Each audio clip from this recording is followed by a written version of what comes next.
Si damos importancia al modo en el que se produce el conocimiento, probablemente en esta época de nuestra historia estamos viviendo también una asimetría en la producción y acceso al conocimiento espectacular, a pesar de Internet y las nuevas tecnologías, ¿no? Es decir, la concentración de recursos en manos de aquellos que siguen tomando las decisiones políticas es tan espectacular que connota de una manera decisiva la capacidad de las poblaciones para acceder a información sustantiva, sensible, en condiciones de poder producir un conocimiento real que tenga consecuencias de carácter político, ¿no? Así que me parece que los de arriba no han agotado sus posibilidades de dominio y, desde luego, los de abajo aún no han dado muestras de estar tan hasta las narices de expresar de una manera súper contundente su rechazo abierto al modo en el que los de arriba están gestionando el dominio, ¿no? Y creo que esto, además, se debe expresar no solamente como el descontento o como la desafección, ¿no? Se tiene que expresar a través de fórmulas de rechazo explícito en el espacio público, ¿no? Este es un país donde estamos muy acostumbrados a la crítica oculta, ¿no? A esas fórmulas de censo oculto que dan muestras de patios trasteros donde la gente, en el fondo, lo que está mostrando es su debilidad y su subordinación, ¿no? Yo tengo una vecina de mi edificio, que es una señora mayor, estupendísima, que siempre que me ve, se siente la obligación de decirme hasta qué punto ella es contraria a las políticas del PP, ¿no? Pues bueno, pues está muy bien. En el buenos días y en el ascensor, pues vale eso también. Y entonces ella siempre me dice: yo, hijo mío, a las manifestaciones no voy porque ya soy muy mayor. Ahora, yo en mi casa les pongo verdes, les pongo verdes. Bueno, pues esta fórmula de expresión del descontento aún no es el rechazo a los modos de legitimación de las clases dominantes. Bien, así que, desde mi punto de vista, no hay que esperar mucho del fin del mundo, tal y como decía Stanislav Lem, y no parece, atendiendo a la sugerente formulación de crisis sistémica de Lenin, que estemos viviendo una crisis revolucionaria, ¿no? Y además, los datos demoscópicos, por aquello de hacer por lo menos un calado en los datos, dicen cosas que sugieren que estamos ante un nuevo escenario de oportunidades, pero es un escenario de oportunidades enormemente volátil y enormemente complejo, ¿no? Donde todavía no hay nada decidido, ¿no? Hay muchos jugadores en la pista, digamos, hay muchas opciones que pueden tener posibilidades eventualmente de conseguir algún éxito parcial, pero aún no hay nada decidido, ¿no?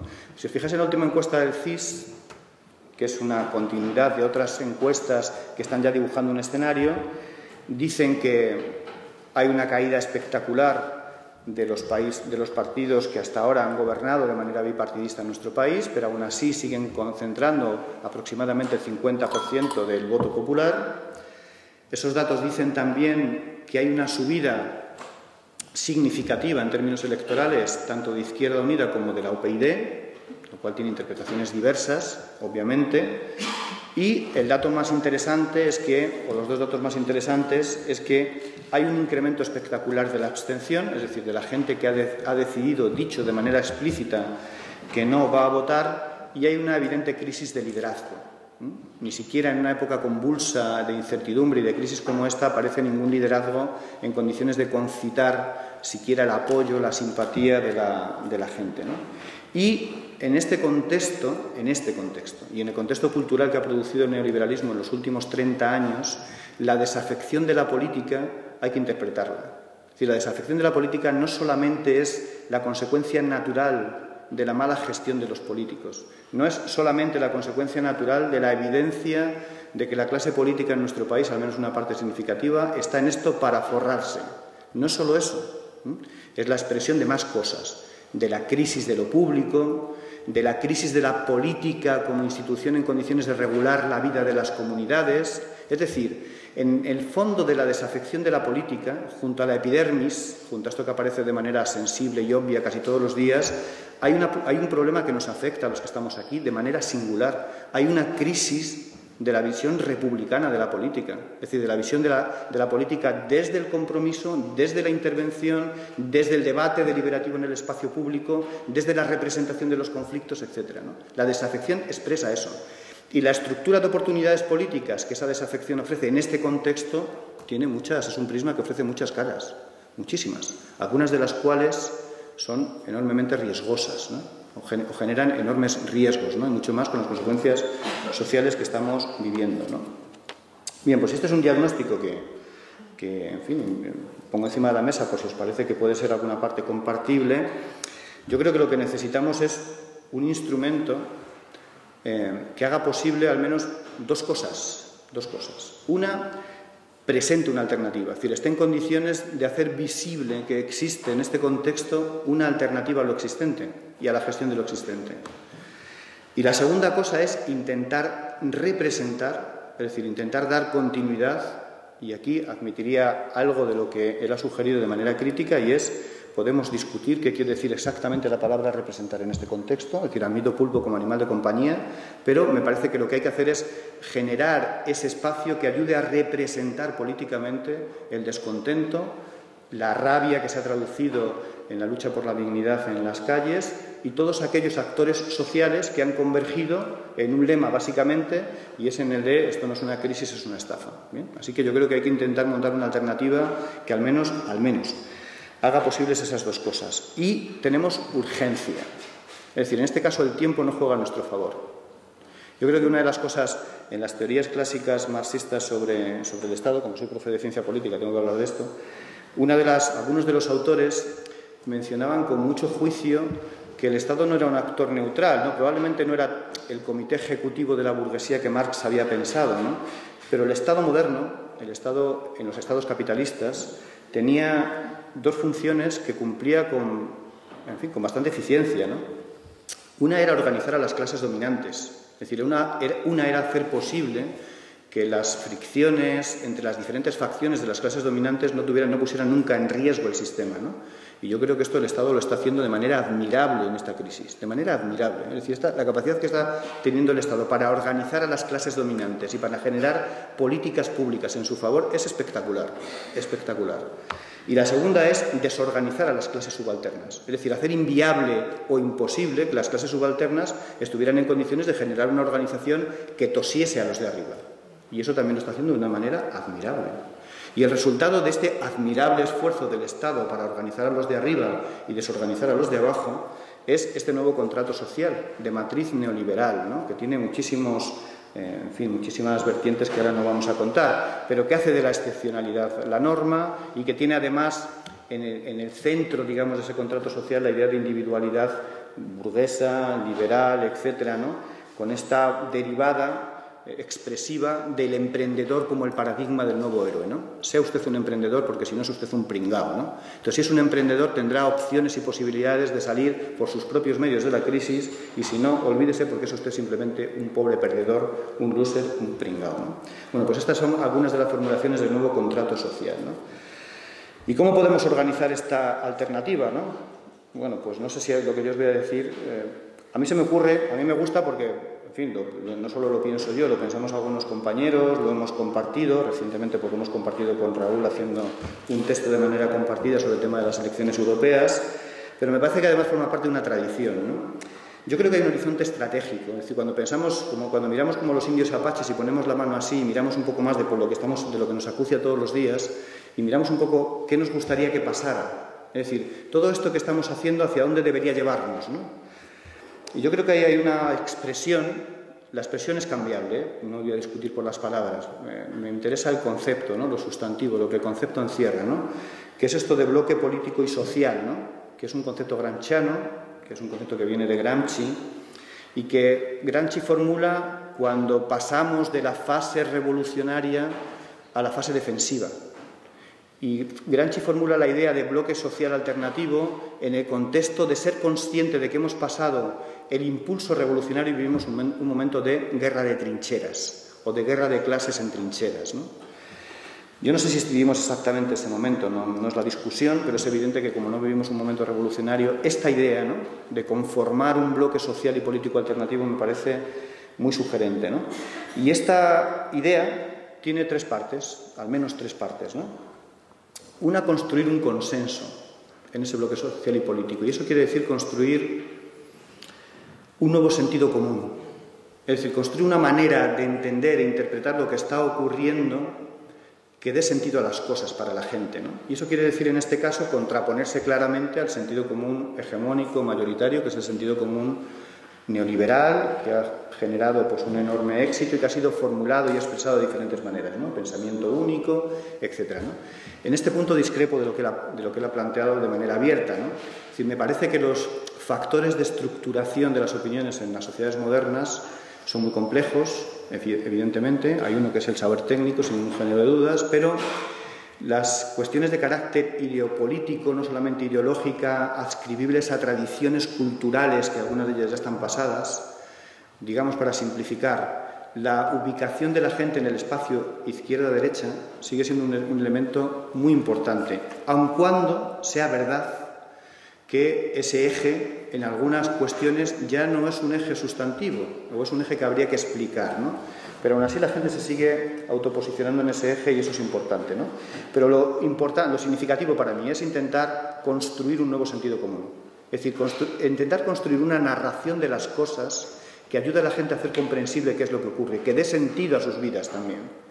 Y que ayude a la gente a posicionarse en el mundo de manera individual y a explicar qué es lo que ocurre, ¿no? Y esto no es fácil, pero en favor de esto yo creo que se han hecho muchas cosas, ¿no? Un segundo aspecto es el de la representación. Y aquí, a contrapelo de lo que ocurre, voy a romper una lanza a favor de los partidos políticos, ¿no? Mal que me pese, aunque no me aplaudáis al final, no importa, ¿no?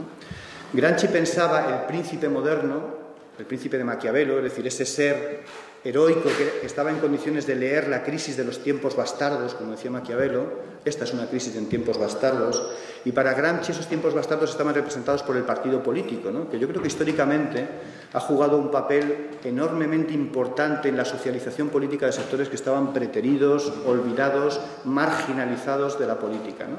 Y yo creo que en ese momento histórico Gramsci pues elaboró esta idea de que el príncipe moderno, es decir, ese héroe de tiempos bastardos, era el partido político, en este caso evidentemente el Partido Comunista y algunas de las cosas que le acompañaban, ¿no?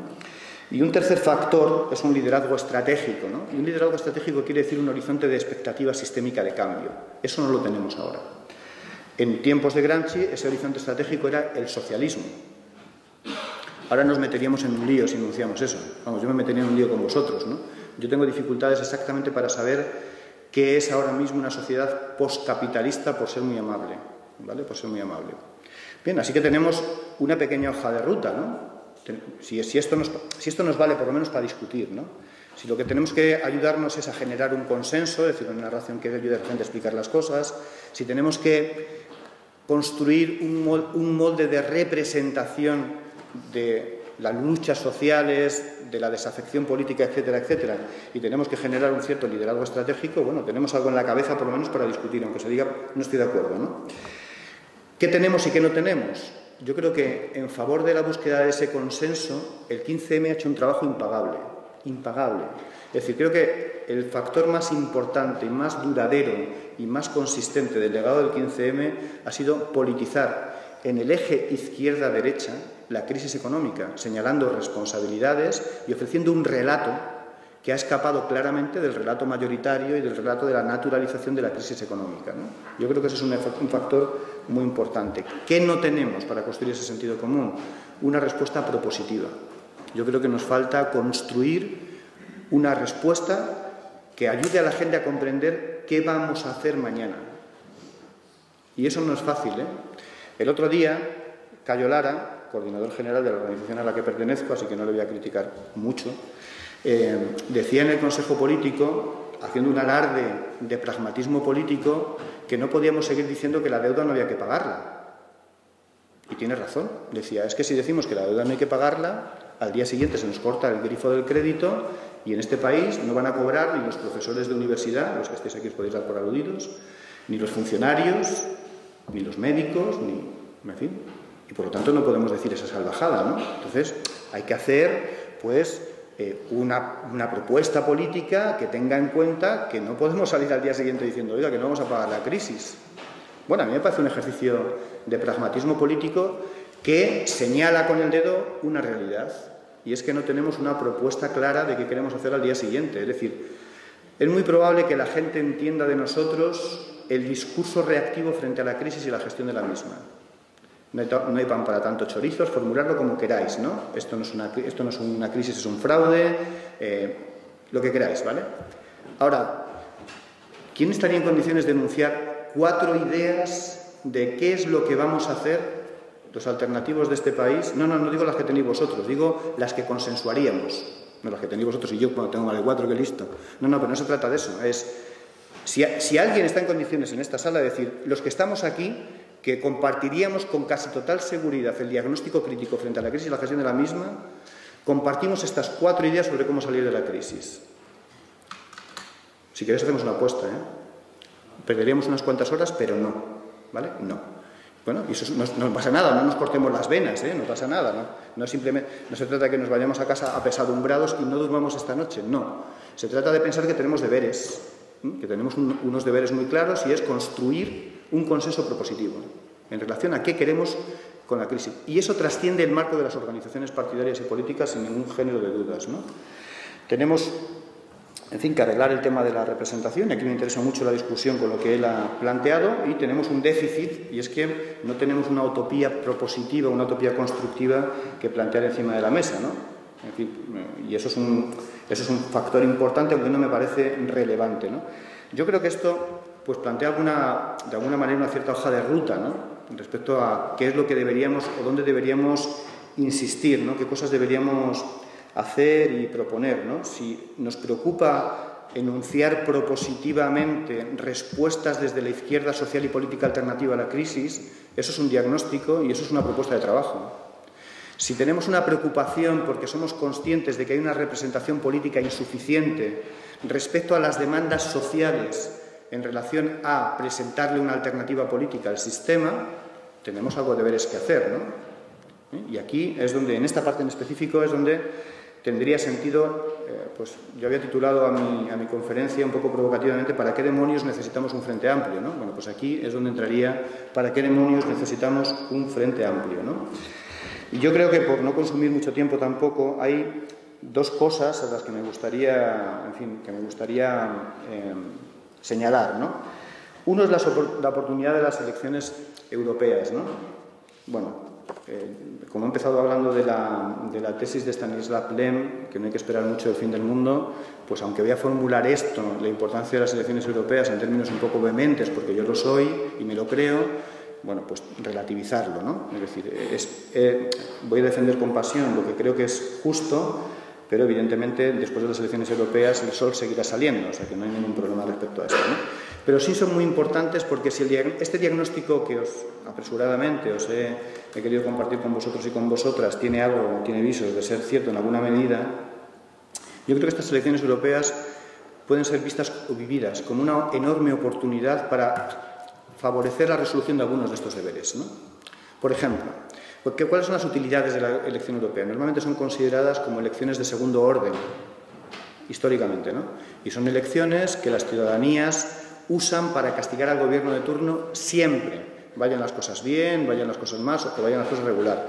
En este contexto donde las cosas van rematadamente mal, estas elecciones son una oportunidad gozosa para darle un castigo mucho más que merecido al Partido Popular, ¿no? Y para que sea un castigo visible, expresivo y extraordinario incluso, ¿no? Así que esa es una oportunidad que no deberíamos perder. Para que esa condición se cumpla, uno de los requisitos es que exista una alternativa en condiciones de suscitar algún ánimo, porque si no puede ocurrir, pero sería algo un poco triste, que efectivamente el PP sufra un cierto castigo, el PSOE, no consiga detener su declive, Izquierda Unida suba, pues quizá espectacularmente incluso, y se quede arañando las posiciones del Partido Popular, también suba la UPyD y haya un 60% de abstención. Bueno, pues eso, pues igual no está mal, ¿sabes? Pero no sé si eso nos ayuda mucho. O sea, no sé si eso nos sirve para mucho. ¿Estamos en condiciones de subvertir esa dinámica? Yo creo que sí. Y parte de esa subversión consistiría, evidentemente, en presentar una alternativa. Es decir, en generar una alternativa política y social, porque estas elecciones se prestan para ello, en condiciones de hacer visible que existe un discurso alternativo a la gestión de la crisis, que tiene dimensión europea y que propone otras medidas diferentes en relación a cómo salir de este pantano en el que nos han metido, ¿no? Así que las elecciones europeas son una oportunidad para eso, porque son elecciones de segundo orden, porque se celebran en circunscripción única y con un recuento proporcional, ¿no? Y por lo tanto todos los votos cuentan, lo cual me parece que es muy importante, ¿no? Y porque además son elecciones que hacen posibles políticas expresivas. ¿Y qué quiero decir con políticas expresivas? Políticas de gestos, es decir, políticas de reconocimiento, ¿no? Si queréis, ¿no? Nosotros hemos propuesto pues un par de ellas abiertas a la discusión. Hemos dicho, vamos a hacer candidaturas ciudadanas. Esto quiere decir que las personas que ostenten la representación de ese frente amplio no sean necesariamente los líderes de los partidos políticos. Es decir, que sea posible pensar en una representación diversa y plural de lo social y lo político, ¿vale? Y dos cosas. Fijaros lo interesante que sería, lo expresivo que sería a coste cero, que estamos en tiempos de austeridad, lo siguiente, que en las listas de esa izquierda plural en nuestro país, en el puesto 8, 10 y 14 figurasen un griego, un alemán y un portugués, o un griego, una alemana y una portuguesa, como queráis. Eso sería muy expresivo, es decir, sería... y que al mismo tiempo un español estuviese o española estuviese en las listas de nuestros correligionarios alemanes, griegos y portugueses, ¿no?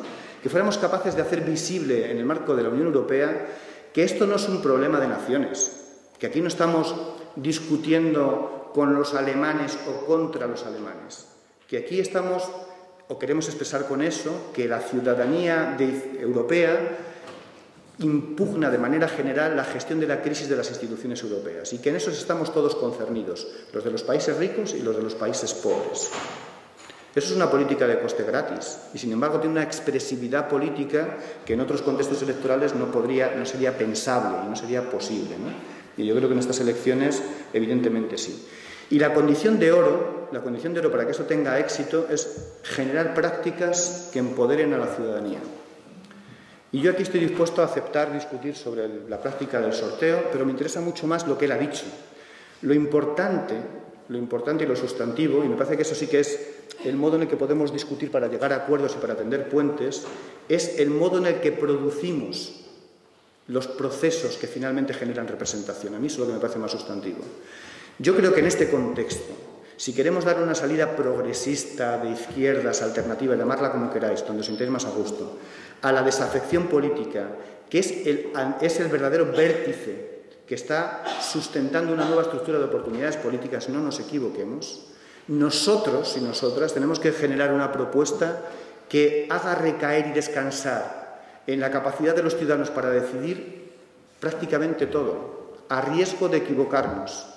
Y tenemos que hacer saber a la ciudadanía que su decisión va a ser sustantiva y definitiva en relación con este asunto, que es presentar una alternativa social y política a la gestión de la crisis y a los recortes. Eso es lo que me parece sustancial. Y en favor de ese puede estar el sorteo.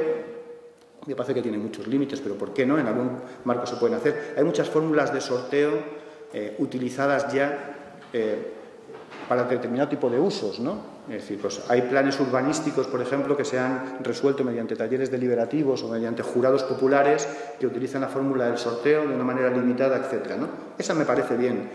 Las primarias ciudadanas me parecen bien también. Soy muy consciente de que tienen problemas, pero me parecen bien también. Y seguro que aquí se os ocurrirán 3 o 4 cosas más que podrían ayudar en esa dirección.